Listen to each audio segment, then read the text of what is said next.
Hello students, welcome to Shri Guru bio classes. ఈ వీడియోలో మనం 10th class physical science chemical reactions and equations చాప్టర్లో మరొక important topic oxidation and reduction reactions గురించి వివరంగా తెలుసుకునే ప్రయత్నం చేద్దాం. Now let us come to the topic oxidation and reduction. Look at see this activity. Heat a china dish containing about 1 gram of copper powder. ఇలా మనం ఈ activity కోసం 1 gram of copper పౌడర్ని ఒక చైనా డిష్లో ఉంచి హీట్ చేయాలి. What do you observe? ఏం జరుగుతుందో గమనించాలి. The surface of copper powder becomes coated with black copper oxide. Why has this black substance form? So ఇక్కడ ఏం జరుగుతుందంటే కాపర్ పౌడర్ పైన ఒక బ్లాక్ కలర్లో ఉన్నటువంటి కోటింగ్ ఫామ్ అవ్వడం మనము గమనించవచ్చు. ఎందుకు ఇలా జరుగుతుంది? What is happening in this reaction? This is because oxygen is added to copper and copper oxide is formed.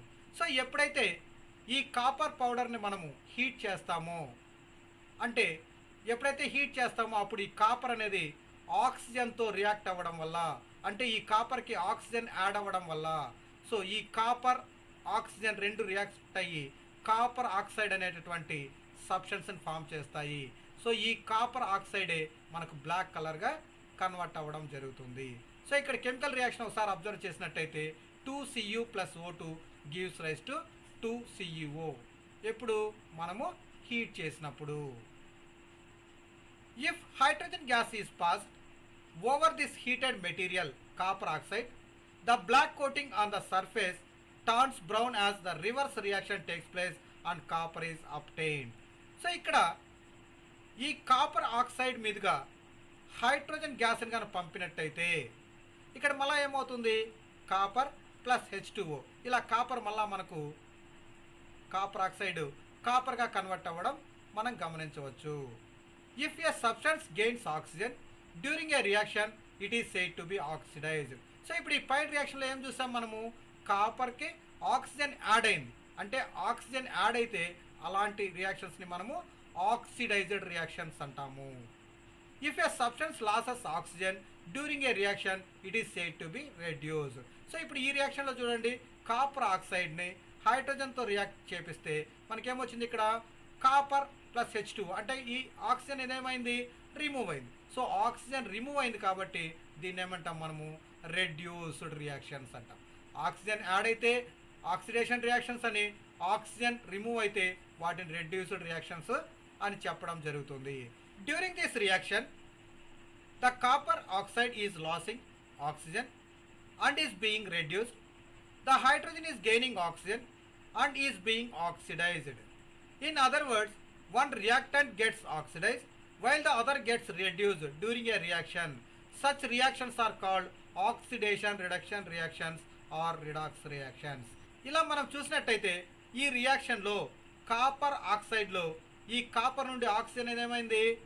బయటకు వెళ్ళిపోయింది, అంటే ఇక్కడ రిడక్షన్ జరిగింది.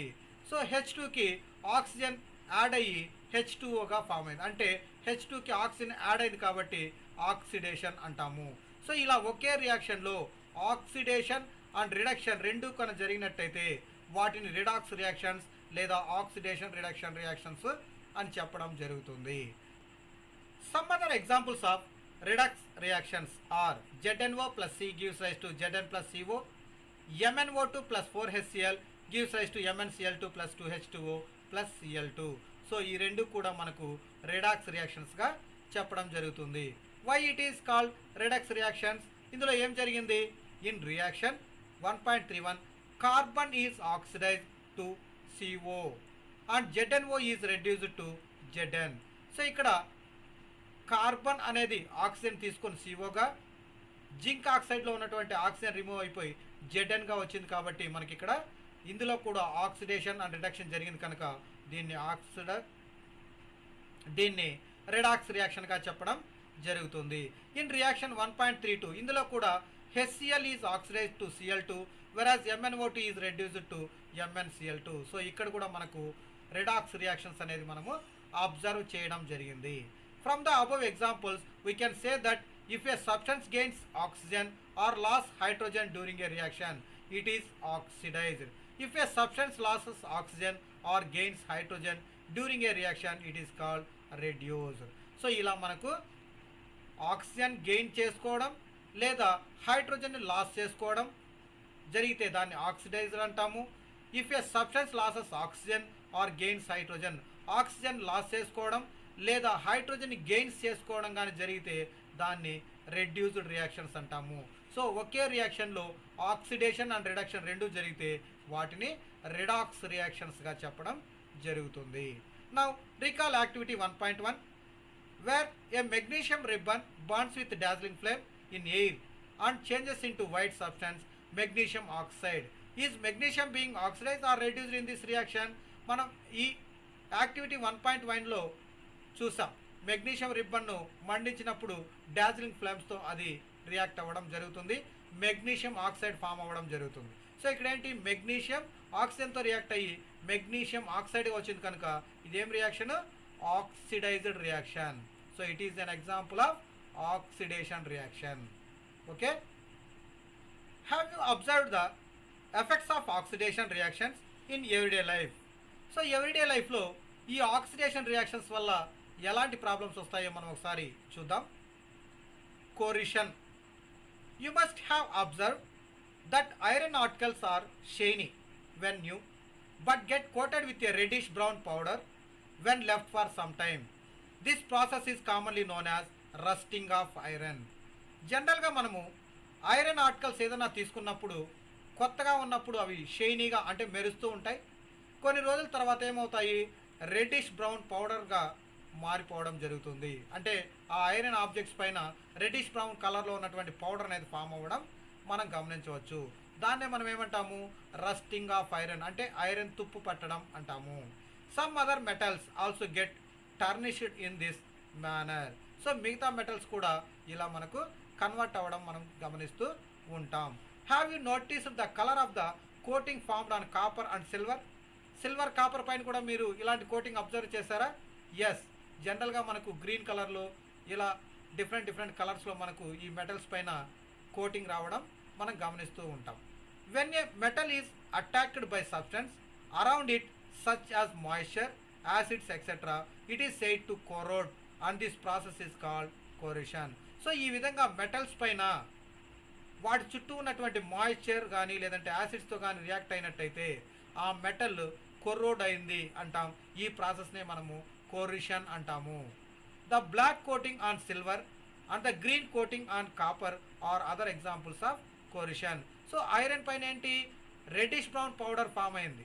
అదేవిధంగా బ్లాక్ కలర్ కోటింగ్ అనేది సిల్వర్ పైన ఫామ్ అవుతుంది, గ్రీన్ కలర్ కోటింగ్ అనేది కాపర్ పైన ఫామ్ అవుతుంది. సో ఇప్పుడు ఏదైనా మనకి ఇంట్లో కాపర్ ఆబ్జెక్ట్స్ ఉన్నట్టయితే వాటిని కొద్దిగా వాటర్లో అలానే ఉంచినట్టయితే దానిపైన గ్రీన్ కలర్ కోటింగ్ అనేది రావడం మనం గమనిస్తూ ఉంటాం. అంటే ఏంటి, ఈ కాపర్ అనేది ఎన్విరాన్మెంట్లో ఉన్నటువంటి మాయిశ్చర్తో రియాక్ట్ అవ్వడం వల్ల అది గ్రీన్ కలర్ సబ్స్టెన్స్గా మారడం జరుగుతుంది. సో ఇలాంటి ప్రాసెస్నే మనము కోరిషన్ అంటాము. Corrosion causes damage to car bodies, bridges, iron railings, ships and to all objects made up of metals, specially those of iron.